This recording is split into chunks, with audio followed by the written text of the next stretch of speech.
주말에 인사를 드려보고 있는 크립토 마토 비트코인 반감기가 적용이 돼가지고 더욱더 특별한 주말이 아닌가 싶습니다. 어제 비트코인 반감기 안정적으로다가 적용이 됐고요. 많은 사람들이 비트코인 떡락을 기대한 가운데 반대쟁이 비트코인은 오히려 조금씩 상승하고 있는 모습 보여지고 있습니다. 코인텔레그래프 측에서는 이번 반감기가 좀 특별하다. 이번 반감기를 특별하게 만드는 5가지 이유에 대해서 다음과 같이 정리를 했는데요. 첫 번째로는 암호화폐 사용자들의 증가. 2020년도 반감기 이후에 400% 이상 증가를 했다라고 하는데요. 그때 당시 1억 명 수준이었었던 암호화폐 보유자가 작년 말 기준으로는 5억 8천만 명까지 늘어났다라고 합니다. 자, 그러면 다음 반감기 때까지는 얼마나 더욱더 많은 암호화폐 보유자들이 늘어날 수 있을까? 두 번째로는 반감기 도래 전에 급등 랠리가 발생했기 때문에 특별한 반감기다. 고점을 뚫어버렸죠. 세 번째로는 채굴자들의 상황이 이전 반감기에 비해서 더욱더 긍정적인데 부채 수준이 훨씬 더 낮고 전기료와 같은 비용에 대한 통제력이 더욱더 좋아졌다. 네 번째로는 이번 반감기 때는 비트코인 현물 ETF와 함께한다. 다섯 번째는 더욱더 탈중앙화된 비트코인 네트워크로서 4년 전만 해도 전체 비트코인 채굴 해시레이트의 80%가 무려 중국에서 차지를 하고 있어가지고 중국 채굴자들이 마음만 먹으면 비트코인을 망가뜨릴 수 있다라는 그런 지적까지 나오기도 했었습니다. 자, 근데 그 후에 중국에서 오히려 재발등을 찍어주면서 채굴 금지 등등을 선언하게 되며 이에 따라서 채굴자들이 전 세계로 흩어지게 되었죠. 그래서 지금 같은 경우 2024년 2월 기준으로는 미국에서 40%, 중국이 15%, 러시아가 12%, 그리고 다른 나라들, 전기료가 더 저렴한 나라들로 채굴자들이 계속해서 이동하고 있는, 탈중앙화되고 있는 긍정적인 상황이 이어지고 있습니다. 그리고 4월 20일이 정말 생일 맞냐고 물어보시는 분들이 계시는데, 예, 맞습니다. 작년 영상에도 언급을 했었고 올해 같은 경우도 반감기 2달 전 정도부터 말씀을 드렸었죠. 4월 20일은 히틀러의 생일이기도 합니다. 히틀러와 반감기 그리고 토마토. 근데 뭐 생일 와도 별거 있습니까? 나이 한 살 더 먹는 거지. 자, 아무튼지 간에 어제 마이클 셀러 같은 경우는 어제 반감기 직전 이런 트윗을 남기기도 했었는데요. 저번 반감기가 적용되기 직전 비트코인 가격은 8,618달러였었다라고 합니다. 근데 지금 가격은 어떻습니까? 우여곡절이 있었지만은 65,000달러를 노려보고 있습니다. 7만 달러도 넘어섰었죠. 반감기가 적용이 되고 나서 뭐 별의별 일이 다 생길 수가 있겠지만은 결국은 비트코인 가격은 올라갔다라는 것을 다시 한번 알 수가 있었던 좋은 예라고 볼 수가 있겠습니다. 그리고 비트코인 매거진에서 게재한 사진인데요. 태국 같은 경우는 비트코인 반감기 카운트다운을 큰 건물 위에서 하고 있는 모습이 포착되기도 했었다라고 하네요. 자, 재밌네요. 태국. 이어서 이런 소식도 들려왔었는데요. 35억 원 잭팟 터졌다. 비트코인 반감기 적용과 함께 84만 번째 블록을 채굴한 채굴 업체인 비아비트C 같은 경우는 채굴한 보상으로만 3.125개의 비트코인을 받은 데 이어가지고 37.626개의 수수료까지 챙기게 되면서 총 40.751개의 비트코인을 거머쥘 수 있게 되었다고 합니다. 이거 뭐 로또 저리 가라죠. 그리고 그 후에 지금 비트코인 네트워크에서 수수료가 급등한 경향을 보이고 있는데 이는 바로 룬즈 프로토콜의 출시 영향 때문이다라고 비트코인 개발자이자 한국 교포죠. 지미송 씨가 이야기를 하기도 했었습니다. 룬즈 프로토콜에 대해서는 어제 언급을 했었기 때문에 넘어가도록 하겠고요. 자, 그 다음에 재미난 기사가 또 나왔습니다. IMF가 보고서를 통해 가지고 비트코인이 금융 불안 속 자산 보존 필수 도구로서 부상하고 있다라는 식으로다가 이야기를 했다는 것입니다. 비트코인만 보면은 이를 갈고 있는 IMF. 인정하고 싶지는 않겠지만은 비트코인을 무시할 수는 없다는 것을 다시 한번 알 수가 있게 된 것인데요. 그들은 최근 보고서를 통해서 비트코인이 전 세계적인 금융 불안정 속에서 국경 간 자금 이동의 중요한 수단으로 자리를 잡고 있으며 비트코인이 단순한 투기의 대상이 아닌 글로벌 시장 접근 및 자산 보존의 필수적인 도구로 인식되기 시작했다. 즉 가치 저장 수단으로서 본격적으로다가 각광을 받기 시작했다라고 이야기를 하면서 특히 아르헨티나와 베네수엘라 같은 하이퍼 인플레이션과 엄격한 금융 구제로 인해서 상당한 거래량이 비트코인을 통해서 이루어지고 있다라는 설명을 덧붙였습니다. 자, 그렇지만은 마냥 대놓고 비트코인을 인정할 수 없으니 까긴 까야 되겠죠. 비트코인 및 암호화폐에는 위험성이 따르는데 암호화폐가 제공하는 익명성 때문에 자금 세탁 같은 불법 활동을 감시 및 통제하는데 어려움을 겪을 수 있다. 이에 대한 국제적인 협력과 규제체계 마련이 필요하다라고 촉구를 했습니다. 언제나 그렇듯이 내로남불을 시연하고 있는 IMF, 여러 나라들 특히 개발도상국들을 대상으로 사채놀이를 하면서 나라의 앞길을 가로막는데 가장 1등 공신인 IMF가 암호화폐를 통해 이루어지는 불법 자금이라든지 활동에 대해서 우려를 표한다라고 이야기를 하고 있습니다. 근데 실질적으로 불법 자금으로 가장 많이 활용되는 화폐는 바로 미국 달러죠. 그런 부분에 대해서는 언급을 하지 않고 있는 얍삽한 IMF. 자, 그리고 앞에서 이 부분에 대해서 다시 한번 주목해 볼 필요가 있을 것 같은데요. 하이퍼 인플레이션 때문에 고생하고 있는 나라에서는 비트코인 거래량이 상당히 많이 발생하고 있다. 근데 비단 인플레이션 때문에 고생을 하는 나라는 해당 두 나라뿐만 아니라 전 세계가 지금 점차 인플레이션의 늪으로 빠져 들어가고 있는데요. 팀 드레이퍼 같은 경우는 이렇게 이야기를 하고 있습니다. 만약에 사람들이 음식, 옷, 주택 등을 비트코인으로 직접 구매하고 세금까지 비트코인으로 지불할 수 있는 그런 시대가 오게 된다라면은 비트코인 가격은 25만 달러, 100만 달러, 200만 달러, 부르는 게 값이다. 심지어 1000만 달러까지도 상승할 수가 있겠다.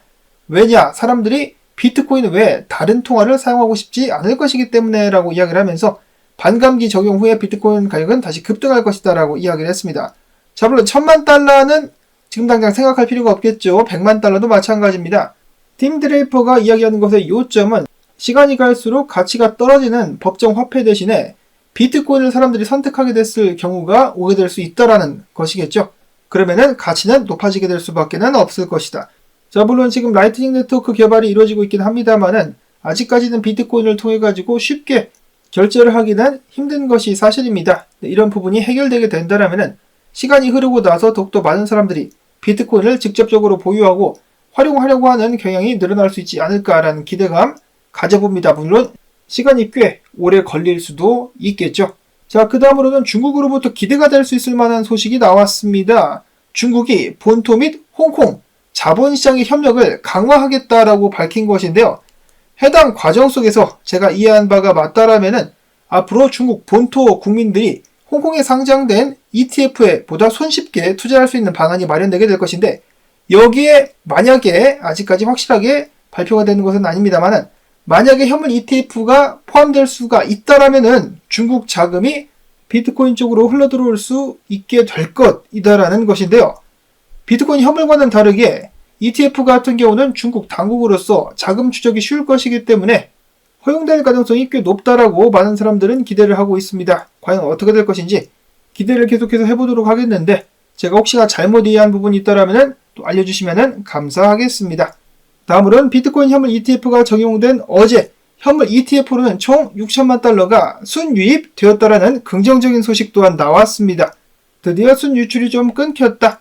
어제 같은 경우 그레이스케일에서 지독한 놈들 반감기 당일에도 4,580만 달러 순유출이 발생했었으나 블랙락의 3천만 달러, 피델리티의 5,480만 달러, 그리고 다른 회사들 같은 경우도 예를 들어서 아크21 같은 경우 1,300만 달러, 비트와이지 500만 달러, 바네크에서는 유출이 좀 나왔지만은 인베스코에서 400만 달러, 프랭클린 템플린에서 200만 달러 유입이 이루어지게 되면서 전체적으로는 6천만 달러 순유입을 이뤄낼 수가 있었습니다. 이제 지금부터가 중요합니다. 반감기가 적용이 되었기 때문에 만약에 계속해서 순유입이 늘어날 수가 있겠다. 수요가 늘어난다면 가격 상승에 지대한 영향을 끼칠 수 있을 것으로 기대를 해볼 수가 있겠습니다. 그렇게 되기를 바라봐야 되겠죠. 한편 그레이스케일 같은 경우는 이번에 새로운 비트코인 현물 ETF 상품인 미니 트러스트, 미니 비트코인을 출시했다라고 합니다. 수수료가 0.15%, GBTC 수수료가 1.5%임을 감안해 봤을 때 10배 정도 싸다라고 볼 수가 있겠습니다.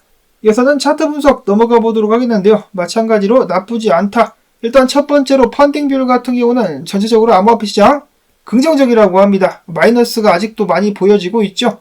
그 외에 중립을 보여주고 있는 여러 펀딩 비율이 보여지고 있었으며 로만 분석가 같은 경우는 현재 상황에 대해서 이렇게 이야기를 하고 있는데 비트코인이 다시 65,000달러 저항에 도전을 하고 있다. 위로 올라가서 안착할 수 있다라면 굉장히 긍정적이 될 수 있을 것이다.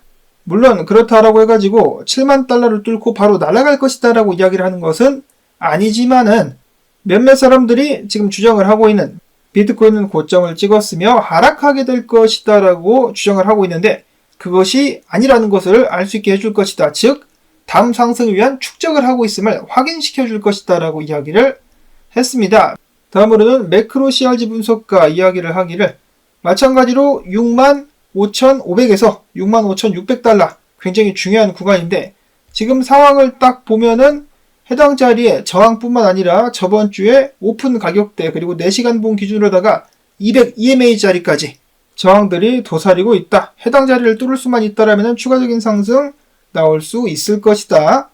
그의 개인적인 의견이지만은 비트코인이 상승을 해주면서 미국 증시까지 바닥을 찍게 되고 동반으로다가 크게 상승하지 않겠느냐, 그리고 미국 증시 같은 경우는 반등하게 되지 않겠느냐라는 예측을 해보고 있었습니다.